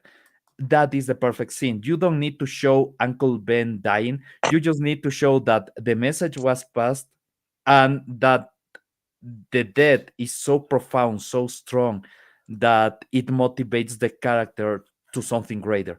And they did that with a single talk between two characters that are not even in their costumes. They are talking in a random teenager's room, and that's it. It works perfectly. I And so, agree with you strongly on that, Pablo, because I feel like a lot of people got the wrong idea on that scene. Because I feel like a lot of people assumed this angle because they didn't see it happen page for page, word for word. It didn't happen, but there's nothing there to prove it or disprove it. but And what also, I got the same exact thing on that conversation that you got was, yeah, it was clear he was alluding to those things. And I think the reason they didn't show those things was because they're assuming because Spider-Man is such a popular and iconic character, it's just one of those normie things where if you're a normie, even you know how this story happened. And it's kind of like the same way when you mentioned Kryptonite this whole everyone knows what kryptonite is, even if you're not a Superman fan. I feel like Spider-Man, Superman, and Batman are the origin stories where everyone knows, and I feel like you could get away with that. Now, if they made an angle where they showed us where they outright changed it, then I would be displeased because, like, okay, you're showing me you changed it. You're mhm. showing me that you were making attention to change it. Whereas Spider Man explained it within a few minutes and did show us for the third time in 15 years. Also about the verisimilitude of the whole situation, you have to think, how will a teenager react to the death of a father figure in that kind of environment? Uh huh. And it will be with evasion, and it's exactly what you are seeing. He's evading talking about the death of Uncle Ben. He's being coy about it. You can see that he's really depressed. You are seeing all the telltale signs that there's trauma, a really strong trauma in that teenager. You don't need the whole explanation. You don't need the whole my uncle died and this, because a normal teenager will not start doing a whole exposition dump in the middle of a random conversation with a stranger. It will be just like that. It will feel like that. The conversation will flow exactly like that. Just him being vague about something, but showing that there's pain in the mix and that there's something And that's strong at the exactly what core. I got. I got the exact thing was there he was dealing with pain. And he even said, and then the bad things happen. And that's exactly the thing that I thought about. And I know I think it was Far From Home, he had a briefcase and it had Uncle Ben's initials. Mhm. Clearly, you don't put shit like that and it's a coincidence. That was clearly done intentionally. So it was clear that Uncle Ben existed in this universe. And once again, there was no mention that he never did. I think it was just more of a this ground has been covered. We're trying to cover as less of it as possible so we can be as repetitive as less possible. Yeah, exactly. And for there are some people that say, but they never talk about him or things like that. And I want to ask you, with all honesty, with people that have passed away that were really important for you, Uh huh. how many times you bring them into conversation in a normal day? Uh huh.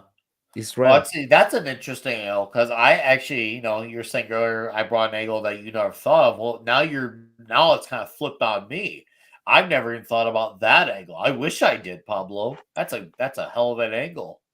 Yeah, you have the photograph, and sometimes you talk about, but there's a solemnity for the moment. It's not just somebody that you throw in a random conversation, because there's a huge amount of energy, there's a huge amount of emotion when you talk about that person, because there's loss, there's pain that you are still processing. So obviously, in a normal day, a family that lost a father figure will not be talking about that person every 5 minutes. Most of the conversations will actually avoid the subject, Uh-huh. I unless you agree. actually got that moment of connection where you can talk about it and feel the sadness and let a bit of that sentiment out, Uh-huh. right? We got a very minimal version. What's up, Andy Masterson? Clobby mentioned quiet advertisement on the day. Clobby gets mentioned quiet advertisement on the day. Yeah, and that's the thing. Yeah, we apply that shit into real life. We mentioned him sporadically, but we don't go deep into it all the time. Once in a while, you'll probably catch a moment, but that's a very rare thing you do. And that, once again, it seems like maybe I guess you and I saw it from that angle since May of 2016. And that's why, like, I'm glad the Spider-Man angle didn't go for that run, because it drove me crazy with Batman. And I'm just, Hey, once again, Martha. to maintain consistency's sake, I would not be thrilled if any Batman story pretended that didn't happen or outright acknowledge that it did happen. But I would prefer a skip through version where it was spoken within a sentence or two and just move on, because it's one of those things where we know the story. Let's get to the point already, because we've seen Batman begin a lot of times, and now we're starting to see Spider-Man begin almost just as many. Let's have these characters just go, man. Let's have With these characters Batman, go now. I'm conflicted about Batman, because normally when they do Batman, they try to do it from the beginning. They try to show you the whole Batman career and everything. And I do like that. But to be honest, some of the best stories about Batman are of Batman already really, really old into the game. Oh, of Yeah, course. already with And at least three Robins and at his peak. there's a And lot of great stories of Batman in his prime, and yet all Hollywood wants him to do is to begin again, again, again. And then on top of him beginning, oh, here's also our take on Batman fighting the Joker. But let's not acknowledge these 900 other great yeah, villains. but Several there's storylines. You really don't need to do much to explain Batman's origin story. Just show a quick recap of watching two people getting shot and their kid living. That's not Or it. even just that. mention it in a sentence. It can be A mentioned in a sentence. Does With a good Batman adaptation, you don't even need to get a backstory. You just get into the mystery, because it's a detective story. So you uh, get the mystery. You got the question: who did this, or That's who is the percent villain? Hollywood Yeah, does. They don't and actually want Batman to be a detective. They want him to be a ninja super warrior hero. that's the issue. And you are supposed to get into the story because of the mystery, because of, yeah, the gadgets and the fighting and everything is cool, but Batman has way better reach for things like the tools on the Batcave. He That's the has thing. a Batman is a pulp supercomputer. hero in heart. Exactly. So you need that. You need the investigation and everything. And if you get scene where you kind of touch on his tragic backstory, okay, but normally in a regular Batman comic, uh-huh. you don't get mention for shit about his parents. You don't get mention of any of his past. He's fighting the Scarecrow. He's fighting, let's say, with Two Face. With Two Face, you get a lot of really interesting moral dilemmas, because you also get the sensation of this character may actually be maybe still holding to some kind of lawfulness. Is just chaos incarnated, to be honest, but Yeah. some slivers of lawfulness. There's still the man that he used to be. He's just too corrupted to really be recognizable. So you can get into the dilemma even more with than with the Joker. The Joker, let's be honest, Batman should kill the Joker, but should Oh yeah, Batman a long kill time ago. Two Face? Yeah, I agree. All right, we got some great commentary. I want to acknowledge real quick. Then we'll continue on this conversation for like probably another 15 minutes. And we got to wrap up because even though I seem to be hiding it well, but my allergies are fucking me up. But You I'm are glad. getting flower Hopefully, I'm pot. putting on a good act for you guys in the chat with it. But believe me, when the camera's off, and by it seems like a lot more of you on Rumble, which that is fucking awesome. There's 14 of you on Rumble, 7 on YouTube. That is, I am not complaining about that one. 14 of you on Rumble, badass. Madhouse had a great call here. Said just started reading JLA Earth 2 2000. Grant Morrison, Frank Quietly. I can't wait to come back on and talk about it. I can't wait for you to do that too. And hey, cool comic that you chose. Frank Quietly's art is absolutely awesome. Tell you. Fantastic arts. I love Frank Quietly. He's slow as shit when it comes to his art, but is the end result always great? Also, yes. And then Stephen M. Kellel says, as much as I love Superman, for example, if they make another Superman origin story, I'm walking out. I already know a story. The original 1978 film did it best. Yeah, it did it best, and we know it. Like the only reason to have a discussion about it is if they change it. If they outright out and out change it. Other than that, it doesn't matter anymore. It really doesn't. We're not saying it doesn't matter to the core of the character. It still does, but in terms of showing it, it's one of those things where it's in the cultural zeitgeist. We all know it. Once again, let's move forward. You could probably make a better argument. Let's just say Doctor Strange. Yeah, that probably would have to show that because it's one of those things you'd have to be a really major MCU or comic book fan to know that story. A better argument could be made there. But Spider-Man, Superman, and Batman are the core three where water's wet, sky is blue, snow is white. This is so and so's origin story. It's fun because the only character that well, I will say there's two characters that they actually needed a backstory. They actually needed to show the origin to make them work. One is Tony Stark. Tony Stark is impossible to get right if you are starting a series of movies for Iron Man without showing the origin of him being Iron Man, the origin of him taking action against the evils that he has been making. Or, well, in the comics, there's a lot more, but there's also the angle of weapon manufacturing, right? But him being caught by the Viet Cong, or, well, depending on which version, there's a different origin story. He's on the Viet Cong, or he's caught on Afghanistan, or everywhere, anywhere. But there's the angle of him being captive, having to come up with this technology on the fly. All that makes you understand the character.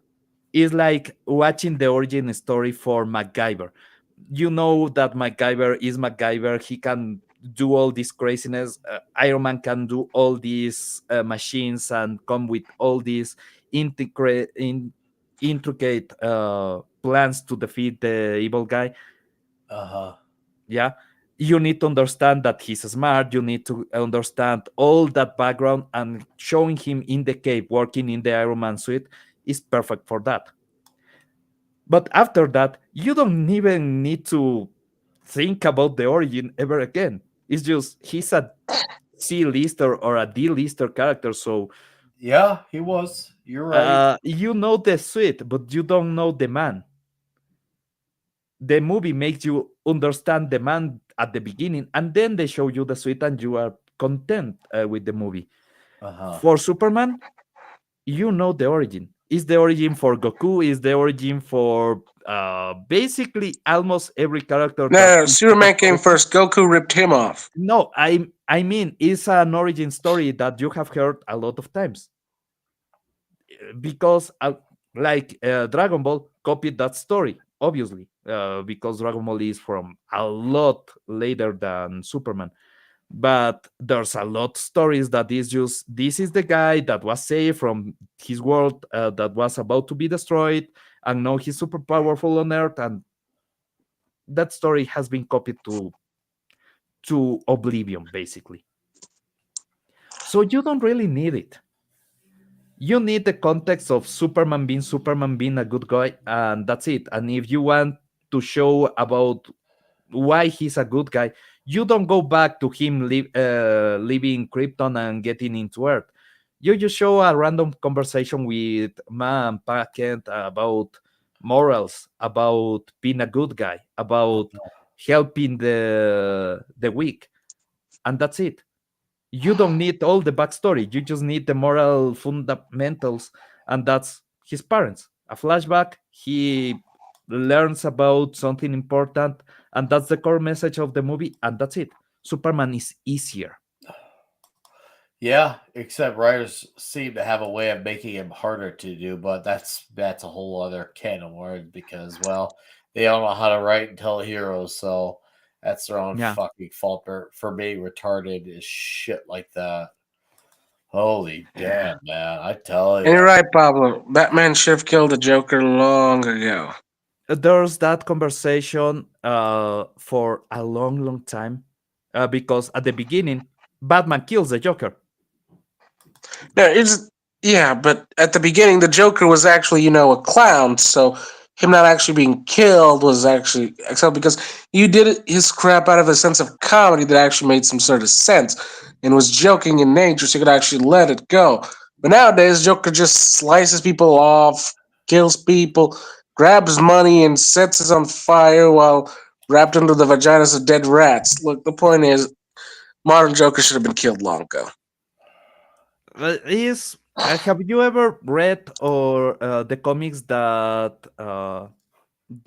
Under the Red Hood movie was based, or have you seen the Under yes, the Red Hood movie? absolutely. I Both. read the book and watched the movie. Okay, perfect. Then there's this scene where Red Hood is confronting Batman when they have the Joker in an apartment, and he is yelling at him, "Why didn't you kill him?" And the response from Batman is, "Because I will never stop." Because yeah, you kill the first person, and you feel the obligation, the moral obligation to keep doing it. And they actually tried that in the Invincible comic. If you remember, there's that conundrum of should I kill? They end the series, the third season of the series, actually with that conundrum. Should Mark kill the Viltrumites or whoever else targets his family?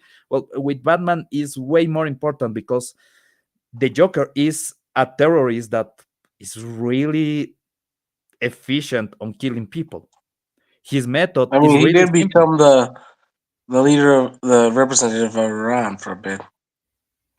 Dude, some people don't understand how terrifying the laughing gas actually is. Because Oh you yeah, to die like that is really something you should really pee your pants out of. you close your face off because you can't stop the muscles of your face from twitching in that horrible, horrible smile. And you are crying blood while you do that. And that's the way you die. And the guy just throws the gas everywhere he wants because it's funny for him. So, goddamn, yeah, Batman should kill the Joker. The thing is, will Batman be able to not kill somebody else next time? Hmm.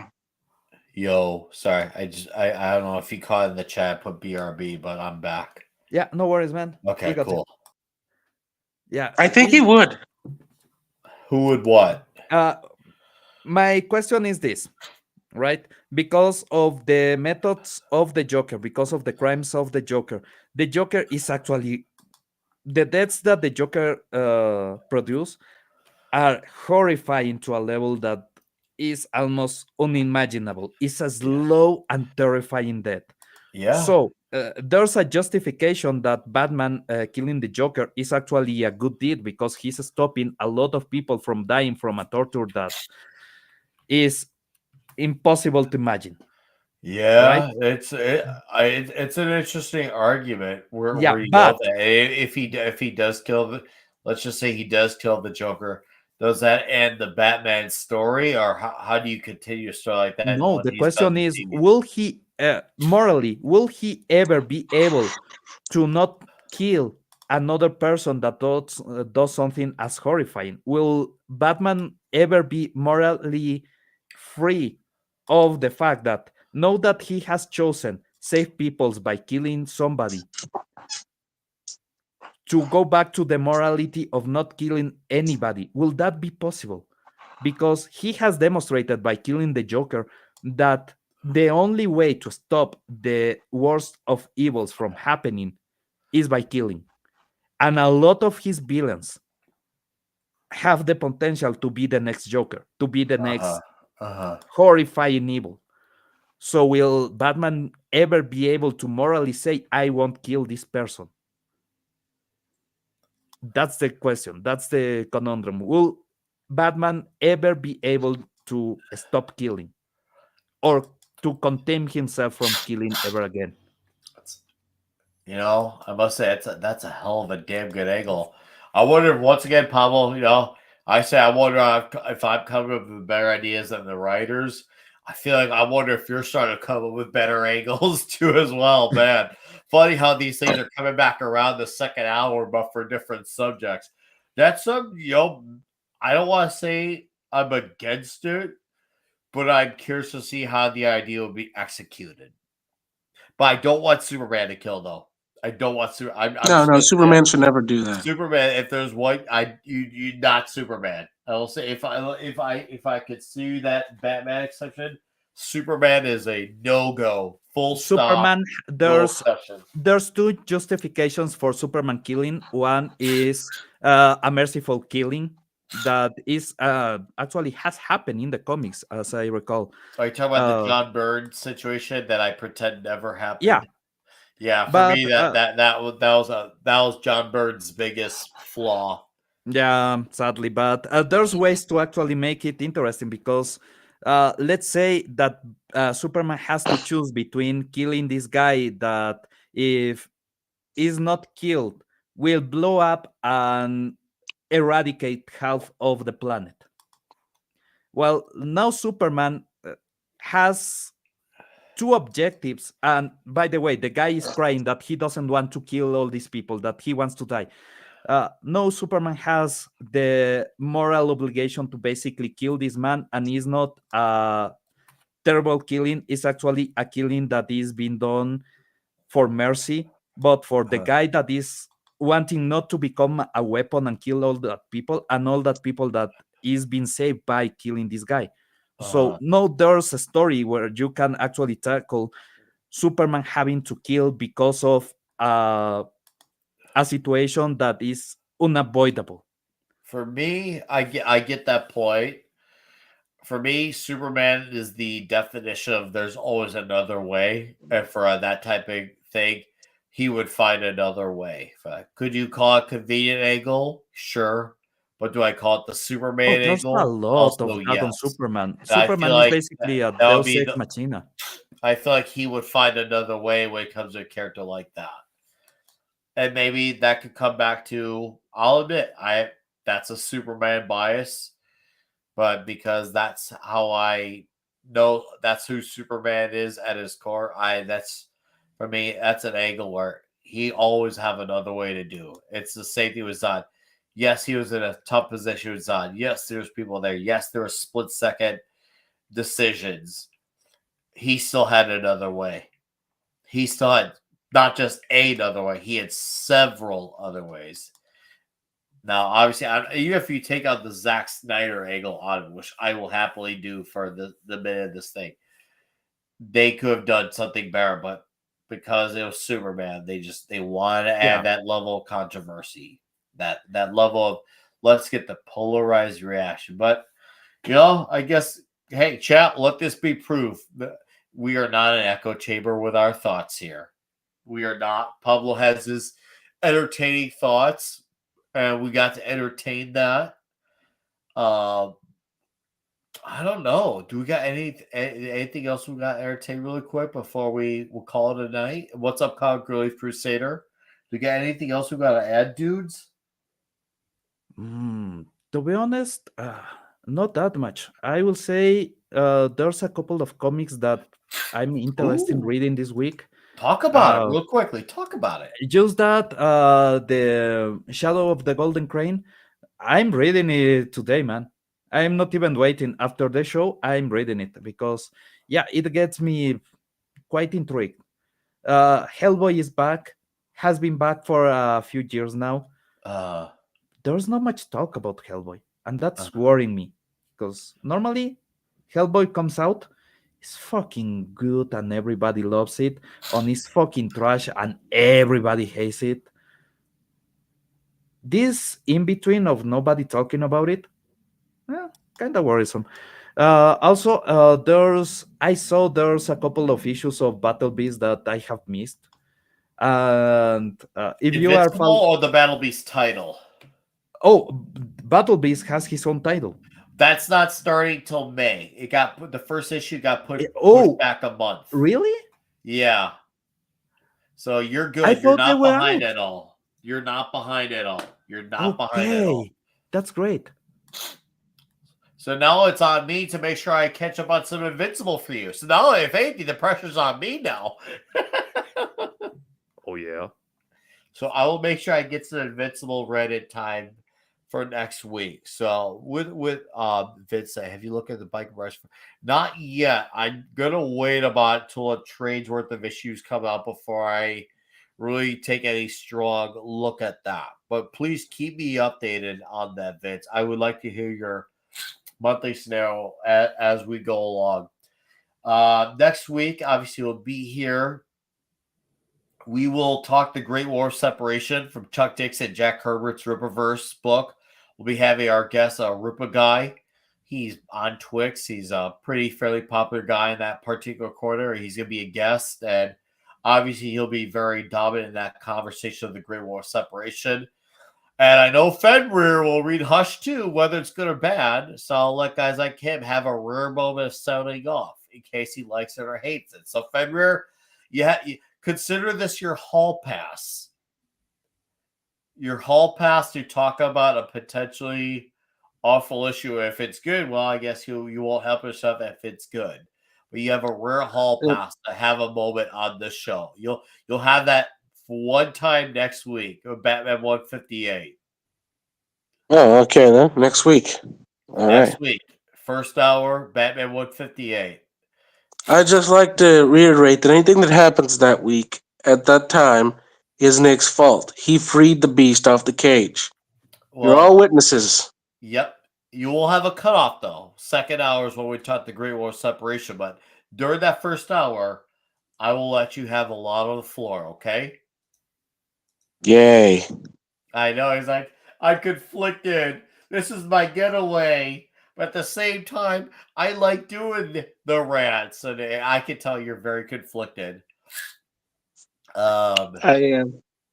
I knew he's conflicted. All right. Anyway, chat, I thank you for being here. Thank you for your time, your contributions to the chat. Seriously, guys, you are fucking awesome. Once again, we'll be here next Friday. Obviously, Rupert will be our chat, talking the Great War of Separation. I'm looking forward to that. It's going to be a blast. And let's see. Oh, next week as well, we will be talking The Beekeeper on Toxic Tuesday. Week 3 of our Jason Statham saga should be diabolically huge. And also, if you haven't watched it yet, I'm going to post it again. I did a video on 5 comics to read before after watching Daredevil Born Again. So please do catch that video. It's 60 minutes. That's worth your time, I promise. So go watch after the show. I'll post it in the Rumble chat as well. And well, I'll figure out what I want to do next for video when I figure that out. But that's what's coming out that way. I'm probably not gonna do my member stream if my allergies continue to kick my ass like this. But I'm gonna for sure I'll do it by next week to make up for it, guys. So I do apologize if I don't follow through with it tomorrow, but I'll make sure no later than next week. Wait, of course, wait, what's up? Nick. What? So you are saying next week there's gonna be a member makeout? Yeah, member makeup, man. Member make up and make out. Damn right, man. Yeah, why do you guys gotta make everything weird? Well, why would things be normal around me? Yeah, we are just I think that's the first thing you should ask yourself. Why are things would be normal? Clearly, you didn't live through the 90s like we did. That's all I will say. True. There's But nothing more. Yeah, in the 90s, there was nothing more manly than absolute gayness. That's true. Homoeroticism was a truly viable thing. I'm trying to think what else did I had Debo with the Man Market thing. Oh yeah. Obviously, episode 5 and 6 discussion Wednesday night for Daredevil Born Again as well. So, anyways, Pablo, really quickly, do you got anything you want to plug? Yeah, more videos. Also, Mensaje Español. We are doing La Tangente. Is basically a show where we just talk about random shit. Last time was about consoles that were not really understood by people, and we had a lot of tangents from that in a show that is called The Tangent. So yeah, we just talk about random shit, man. It's enjoyable.